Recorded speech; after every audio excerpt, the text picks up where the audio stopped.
Wife and husband ఉన్నారన్నమాట. వాళ్ళిద్దరూ వాళ్ళ ఇంటి ముందుకు వచ్చి రోడ్డు పైన బాగా గొడవ పడుతున్నారు, తిట్టుకుంటున్నారు ఇద్దరు పెద్ద పెద్దగా. తిట్టుకుంటుంటే అక్కడ వాళ్ళ పెద్ద ఆవిడ, వాళ్ళ ఇంటికి సంబంధించినటువంటి పెద్ద ఆవిడ ఎవరో కాస్త అటుగా వచ్చి నిలబడింది అనమాట. నేను వస్తూ ఆ పెద్ద ఆవిడని అడిగాను, ఏంటమ్మా వీళ్ళు ఎందుకు ఆడుకుంటున్నారు, ఆపొచ్చు కదా అని చెప్పి. అమ్మా వాళ్ళ గొడవ ఏంటంటే కొంటనన్న బర్రే ఏత్తనన్న చేను మేసింది అన్నట్టున్నదమ్మా వాళ్ళ పంచాయతీ. అందులో ఎవరు దూరి చెప్పేటట్టు లేదు. ఆడేమో భవిష్యత్తులో నువ్వు ఇట్లయితే ఎట్లా అని చెప్పి గొడవ పడుతున్నాడు, అదేమో నువ్వు ఇట్లా సంపాదించకపోతే మనమేమవుతాము అని చెప్పి గొడవ పడుతున్నారు. వాళ్ళిద్దరూ కూడా ఫ్యూచర్ గురించి ఆలోచిస్తూ గొడవ పడుతున్నారట. ఆమె చెప్పింది అని అర్థం. నేను తర్వాత దాని గురించి ఆలోచిస్తూ ఇంటికి వచ్చాను.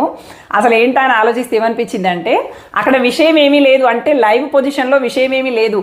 భవిష్యత్తులో నువ్వు ఇలా అయితే ఎలా అని చెప్పి గొడవ పడుతున్నారు. భవిష్యత్తులో నువ్వు ఇలా అయితే ఎలా, భవిష్యత్తులో నువ్వు పొదుపు చేయకపోతే ఎట్లా, భవిష్యత్తులో నువ్వు నా మాట వినకపోతే ఎట్లా అని గొడవ పడతారు చూడండి. దాని గురించి ఇన్ ఫ్యూచర్లో జరగబోయేటువంటి విషయాలు, ఒకవేళ నేను ముసలివాన్ని అయ్యాక బాగా చూసుకుంటావా